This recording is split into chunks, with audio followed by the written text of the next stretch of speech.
What is going on, Eazyy gang? I will highly appreciate if you guys can go to the link in the description to go follow my brand new mixer. We are trying to get a partnership over there. I will be doing all my streaming on Mixer from now on. So if you guys could, I will highly appreciate if you guys can give me a follow. Once again, that link will be in the description, and I'm out. Shit, it's 1,000. Spin that shit. Spin that shit. Spin that shit. You coming? Spin the check and get it right back. What's going on, guys? It's your boy Eazyy TV, bringing you guys another Division 2 video. Today, I'm just bringing you guys another build video. I've been in the process of making a BTSU ongoing directive flame turret hybrid. Hopefully that you guys, you guys enjoy the build. Always, my builds are blueprints. I don't want any of you guys copy and pasting anything. I'm also going to break down the build, as in critiquing the build a little bit more better than what it is now, because I don't have all the roles that I need. It is a PvE build once again.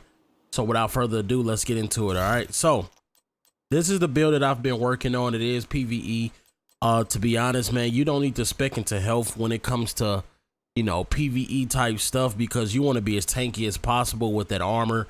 No matter if you're doing like heroics, level 4 control points, level 3s, anything like that, you want armor. With this build, I didn't go with a lot of armor or a lot of health because I'm always in cover and I barely get touched. So it didn't make any sense for me to stack into a whole bunch of armor and health when I'm always in cover, and my flame turret does enough damage where it's really hard for stuff to get close to me before they die. All right, right now we're running the 3-5-15. Like I said, it is a BTSU ongoing directive hybrid. You do not need these pieces like this. What I will tell you guys is you do need 3 ongoing directive, and you do need the BTSU gloves. It can be any 3 ongoing directive except for the gloves. So if you want to run any other combination like the backpack, knee pads, and the mask, then you can run something else. Whatever you want to do, you guys can do that. Also, you can run any type of status effect, talents on your guns, your weapons, whatever you want to do, you can do that. All right, I am going to critique this to where you can make this better for PvE. But yeah, so the mask, I'm running an ongoing directive mask. It is very low roll. As you guys can see, it's a 450 mask. So the damage, the armor is real low on that, but it is what it is. I'm running the 3-piece because it gives me burn damage. All right. If you want to, you can run high. I advise you guys to run 3, but you can run 5 or 6 if you want to. But right now I'm running a 3-piece, the mask, and then I have skill power and skill haste on this one. Now, instead of skill haste, I will want skill power and damage to elites. All right, so try to get one that has a yellow and a red that you can roll damage to elites on, and then there's the mod for that. And then the chest piece, once again, I don't have an this is a nice chest piece for my explosive build, but it's not all that for like when it comes to like damage wise or anything like that, or damage to elites or anything like that. But in all sense, it really don't matter. So I have 557 on the skill power, 11,000 armor, and 15% explosive damage. I haven't rolled anything on here. I just put this chest piece on because I needed the 2 mod slots. So I have skill power on one and 161 skill power on another one with a Mindy mod. And then the holster is an ongoing directive as well. And then that has skill power and skill haste. It's roll 4 more skill haste, and it has 106 on the skill power. As you guys can see, it has explosive damage on it. Most of these mods that have explosive damage on it comes from my explosive damage build. All right. It really don't matter what mods you run, as in skill power. You just want to have enough skill power depending on what your damage mod or burn damage mods look like. Right now, I don't have the coldest or the best, damage mods when it comes to a flame turret, but as you guys going to see in the gameplay, I do have gameplay on bank headquarters challenging mission when you get to the computers and to spawn the enemies over and over and over. The only time I really had to shoot my weapon is really to kill the big guy, but everything else couldn't even really get through the door without dying. I think one NPC came through, that was about it. So you guys are going to see that gameplay. All right, so there's the 2 mods for that as well. And then for the backpack, you can run any backpack you want. I say go with 1 Gila so you can have some type of armor. It gives you 12,000 armor, 20% skill haste, and I have 10% weapon damage. This is one of my universal backpacks to go on other builds, so I just use this as is. It has harden and safeguard on it. You don't have to use safeguard if you don't want to. You can go with on the ropes if you want to, tech support, different stuff like that. You can roll whatever you want to on it. And then there's the mods for that. And then the gloves, of course, are the BTSUs. You need this. The main reason why I'm running the BTSUs because my flame turret is extremely strong. Even with me not having the mods, my flame turret is still extremely strong because of the energy infusion. So with energy infusion, it says whenever you apply a status effect, your gloves become infused for 60 seconds. So basically with the flame turret with fire, it get infused with flame, and every skill that you use is going to have some type of flame to it, or electricity or whatever it is that you use is going to have that. It said while infused, you gain plus 10% skill damage, plus 10% healing and repair and skill duration for each yellow that you have. I have 15, so I'm getting 150% extra damage, 150% skill healing and repair, and 150% skill duration with this build. That's why I go with so many yellows. You need them. You need those yellows, all right, for those really to take effect. And then here's all the mods for that. Once again, I said there were, explosive damage mods. It really don't matter what kind of mods they are, because I'm almost at 3,000 skill power, so I can run any mods that I want to. And these are my low rank mods. These are my 166, 170s or nothing like that. And then my knee pads, I'm running Providence knee pads. It has skill power on it with empowered on it. To be honest, you don't really need empowered. You can go with something else. You can go with hard hitting if you need be for basically more DTE. In my opinion, I'm not even gonna lie, this build really don't need DTE on it. From how hard the flame turret hits, it doesn't need any DTE, but you can get more damage from it by adding more DTE. So you will add DTE to the mask, and then you will add DTE to the holster. And as well, if you're going with my blueprint, you would go with damage to elites on the backpack as well. So instead of going safeguard harden, you will go safeguard hard hitting, or on the ropes hard hitting. Whatever you want to do, you can do that. All right. So let me make sure I got the mod right there. You guys already seen the talent.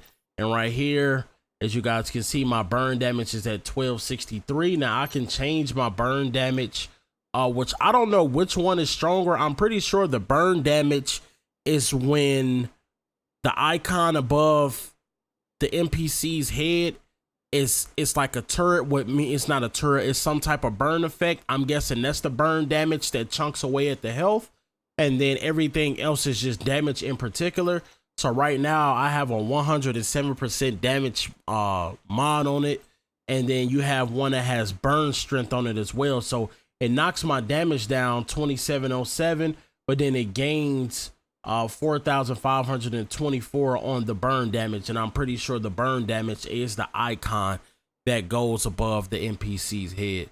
All right, so you can, however you want to do it, you can go burn, strength, damage, however you want to do it, but I just went with damage. And once again, I have shit mods, so I only went with 100% damage on here as well. You guys probably 9 times out of 10 are going to have better mods than I do, so your flame turret will hit stronger than what mine's does. All right, so let's go into the range real quick, just to give you guys a little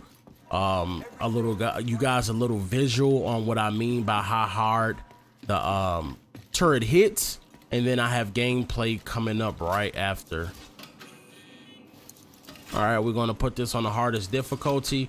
Also, we have rooted on the gun, so for the people who didn't see that, rooted, all skill damage and healing is increased by 25% for 10 seconds. So I get this as well an additional 25% on top of that 150 when I have rooted activated. So we're gonna go ahead and activate rooted, and then we're gonna put down our flame turret, and it's just gonna cook everything away. Doesn't matter. So that's what I mean by the burn damage. Those icons right there, that's the burn damage, and it's just gonna cook. And we're gonna sit here, and it takes, I'm not gonna sit here the whole duration, but it actually takes a while for the flame turret to go away. I can just sit here all day and crowd control enemies all day without having to move. And you're constantly proccing your BTSU gloves non-stop. You're constantly proccing safeguard. As long as you're in cover, you're constantly proccing rooted.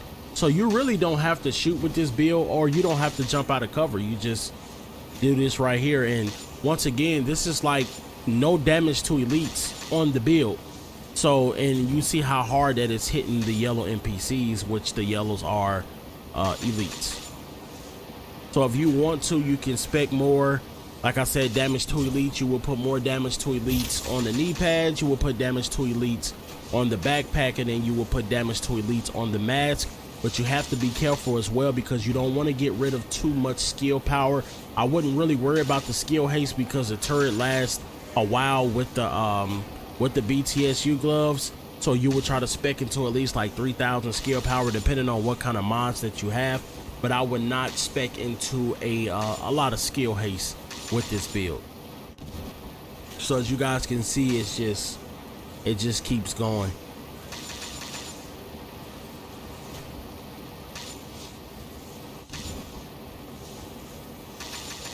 Which is it's an amazing build. So other than that, man, if you guys do like the build, always leave a thumbs up. If you're new to the channel, hit that sub button, the notification button. Guys, if you haven't already, please go to the link in the description and go to my mixer. Starting next month, when Gears 5 come out and NBA 2K20, I will be streaming every single day on Mixer. We are trying to get that partnership. We have passed the first 2 phases of partnership, so we're trying to, you know, get over there. Hopefully we can get partnered. If we do get partnered, I will make an announcement video. It's all the support that's coming from you guys that's actually being able to get us to this point, basically in our gaming career, that we can, you know, make some stuff happen. But I do appreciate you guys giving me all the support, all the love for the couple years I have been doing Division content. If you guys have any questions about anything, any builds, this build in particular, leave a comment down below. The gameplay is coming up. It's your boy Eazyy TV, and I'm out.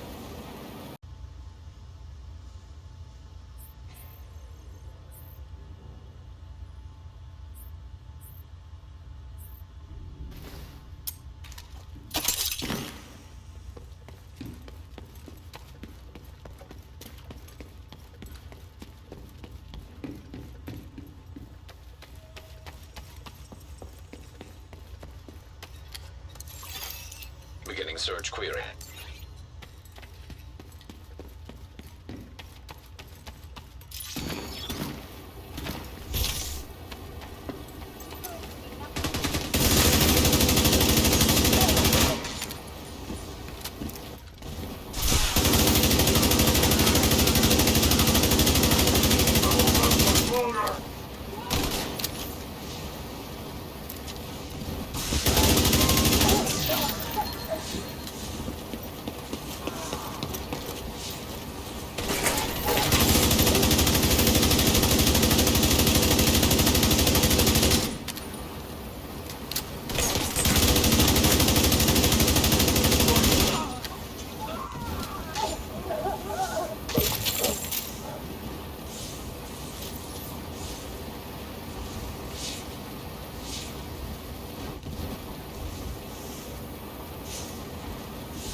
Search query finished.